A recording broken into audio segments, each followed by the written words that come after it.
kasi actually nag-cancel na dahil pupunta dapat sa Cebu, doon sa ASEAN. ASEAN. Pero dahil nakita niya yung kahalagahan sa Ma'am Claridel, kaya pinili niya tayo. Wow, maraming salamat naman, Secretary. Talaga, maswerte kami ngayong umaga. Trigero talaga ito. Opening statement, You're Sec. welcome. Wala naman. I guess the floor is open. Kayo na magtanong ng gusto niyo. Okay. Siguro magtanong na tayo. Ano po ba ang latest ngayon sa DILG o sa PNP? Well, we're very happy to note that according to the latest survey of Okta and consistent with the other surveys, that the approval rating of the PNP is at an all-time high. More than 2/3 of the people believe that the PNP is mataas ang trust rating nila, tapos mataas rin ang performance rating nila. It shows the hard work and dedication of especially Chief PNP Nartates in putting institutional reforms into the system. Yung mga bago ko pumasok kasi ng DILG, may isang big time nagsabi sa akin, sabi niya, there is no organized crime syndicate in the Philippines except the PNP. And I wanted to prove him wrong. So, lahat ng Cotton Cups, lahat ng Ninja Cups, lahat ng KFR, lahat ng Tokhang, tinigil namin lahat yun. Lahat yun. Kaya, pero may other side yun. Gumawa kami ng Safer Cities Initiative na yung mga bawal nagiinuman sa kalye, bawal lang nagkakaraoke hanggang lagpas ng 10 p.m., bawal lang walang t-shirt, bawal lang mga minors na kalabas. But in so doing, crime has reduced by 30 to 40% and up to 80% in some areas. Rape is down by 80%. Physical injuries is down by 60%. Theft is down by 30%. Ang daming metrics ng crime, bumaba bigla.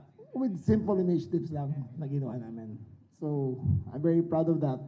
But there's still so much to be done. DFP, DJNT, local government, at slowly we're moving forward sa ginagawa natin.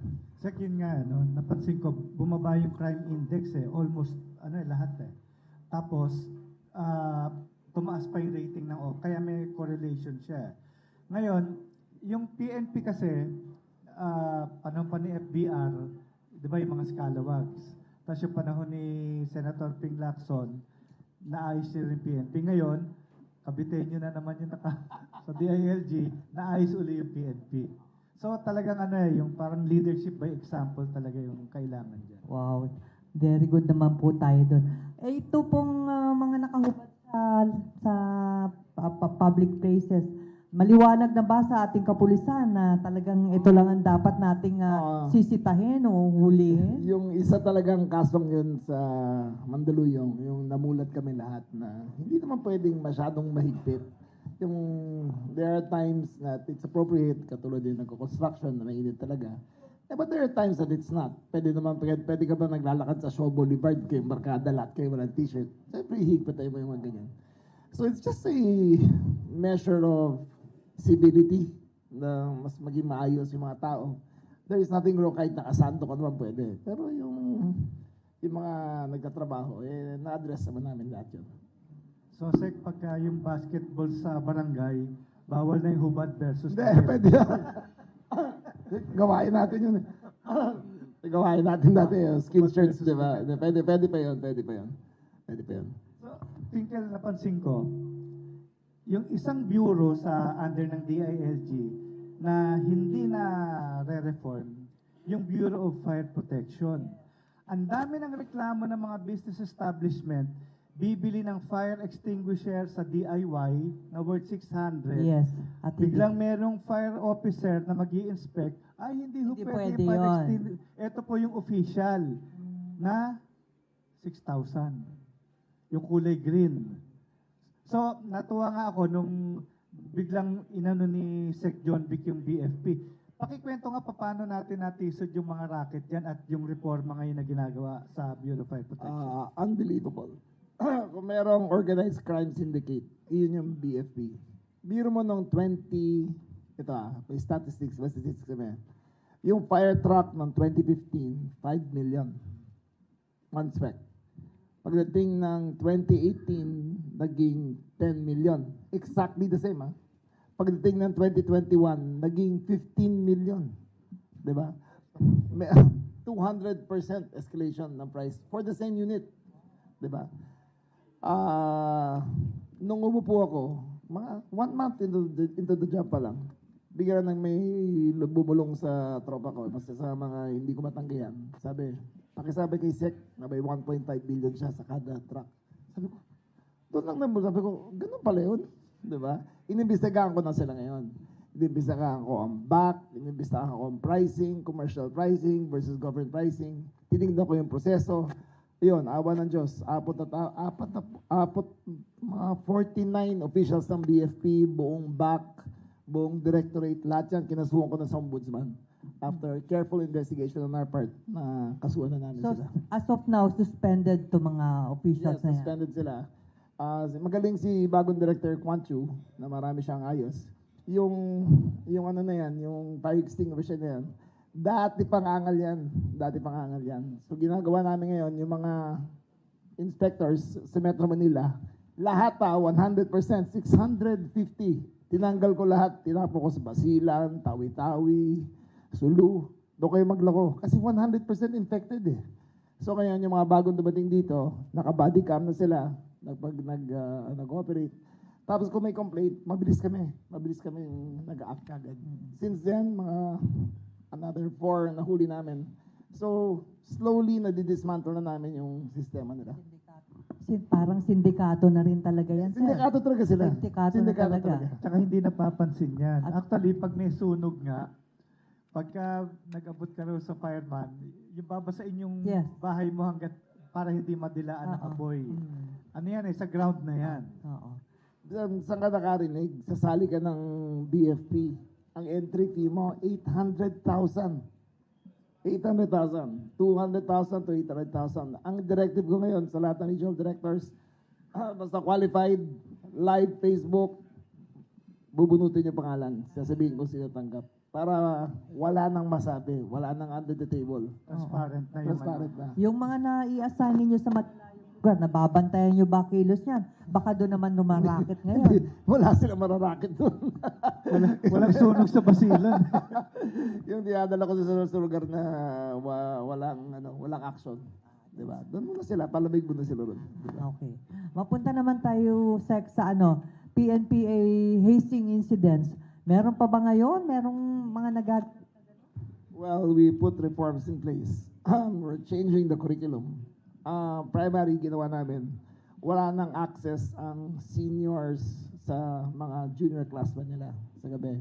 Outside of the classroom, pagbalik sa barracks, may nakabantay na. So, anong nangyari kasi yung upperclassmen, sila yung nagbuhos ng acid sa likod ng mga junior nila eh. So ngayon, bawal na ngayon. Pangalawa, we are shifting the PNP from the PMA model of police, teaching police matters to a more civilian-led organization rather than a military-led organization. So there are changes being taken place. 49 were charged, 49. 7 were under arrest. yung mga charge na yan, hindi na, suspended din sila. They expelled. Expelled na talaga. Expelled sila. So hindi na sila For makakapag- keeping quiet. For keeping quiet. Kasi doon sila sa barracks nung nangyayari. So, yung mga tumahimik, hindi umangal, hindi nagsumbong, lahat sila natanggal. Yun yung sin of omission eh. Sino? Paano yun? Pag maging pulis sila, ganun na lang. Pag may makita sila, di ba? Kailangan oath nila yan eh. If there is wrongdoing, re-report nila, di ba? Or action na nila. Sila wala eh. Wala silang ginawa. Eh, tama kasi expelled sila. yung PNP civilian na yan eh. Yun nga lang yung galing sa PC eh. Kaya yung pawala na yung si Natata siya yung huling Huli na. PMA graduate. Ano? Huli na siya ang PMA graduate. Oo, tsaka yung mga nagiging biktima ng hazing, siyempre, pagka senior na sila, gaganti naman doon sa mga bago. Sige, go ahead. Ayun na nga. So, trabaho ko talaga to, institutional reforms lagi. I never take things half-hearted. Yung ginawa namin sa PNP, ginagawa namin sa BFP, ngayon sa PNPA. Sunod dyan yung SK. Yung SK, masakit talaga sa ulo yan eh. Kasi bata pa lang, natuturuan na sila ng corruption. Biro mo, nahuli namin, Dasmariñas Village. Dasmariñas Village, Makati. Kaya kung sabi niyong mahirap ang nagnanakaw, hindi, pati mayaman. Salty ko, sobrang yaman, kumakana na, di ba? Eh ito, bata pala, nagre-training na sila. O, kung paano humingi ng kit. Paano ba ngayon ang status ng dalawang SK? Well, suspended sila and they're under formal investigation ng DILG. Then we will submit it to the ombudsman kung anong makita namin. Sec, yung sa BJMP naman tayo, yun yung pangatlong bureau under DILG. Sa BJMP kasi madali eh, pag nagreklamo yung mga preso, may abuses. So far, anong reforms ang sinasagawa ngayon sa BJMP? Actually, ang problema ng BGMP is overcrowding.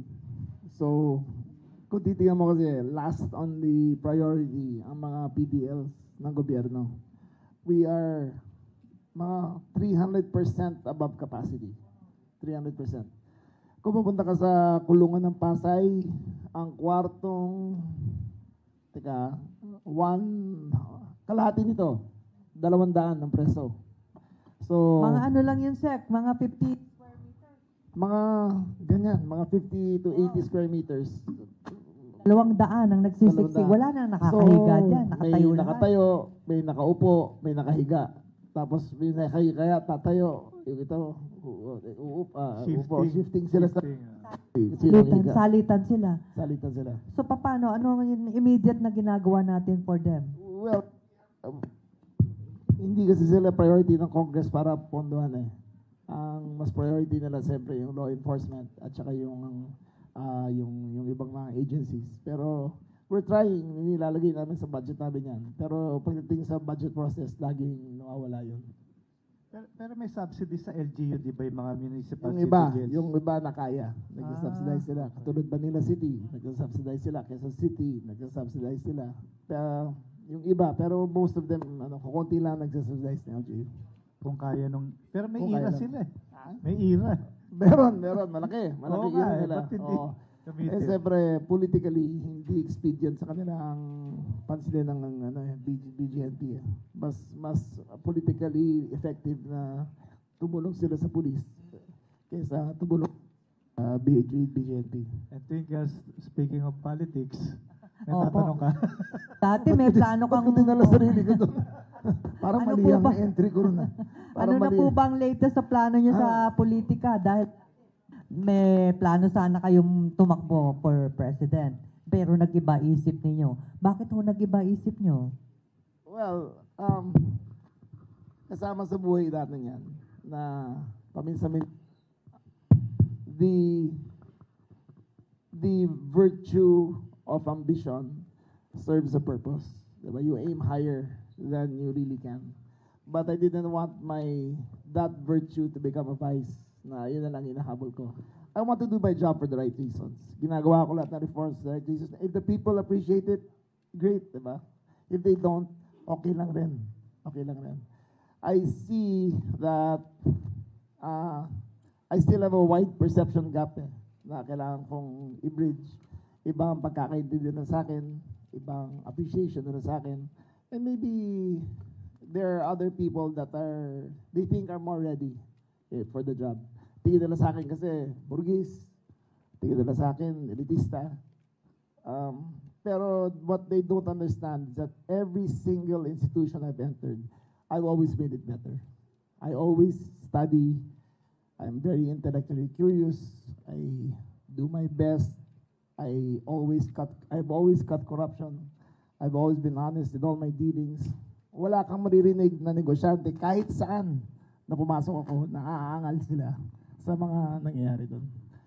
Tama yung Twinkle kasi three-term governor ka, no? Four terms. 4 terms. maganda yung takbo ng Cavite nun nung siya yung governor. Actually, when I left Cavite 2024, we were the highest performing economy in the entire country. We were growing at 6.7% over the country's 5.2%. Yes, tama. Oh. For a big economy to even get bigger, ibig sabihin, tama yung policies na ginagawa namin. Very pro-business kami. Ang migration namin is, ano ba kami? Siguro more than 70% man Caviteños na yan.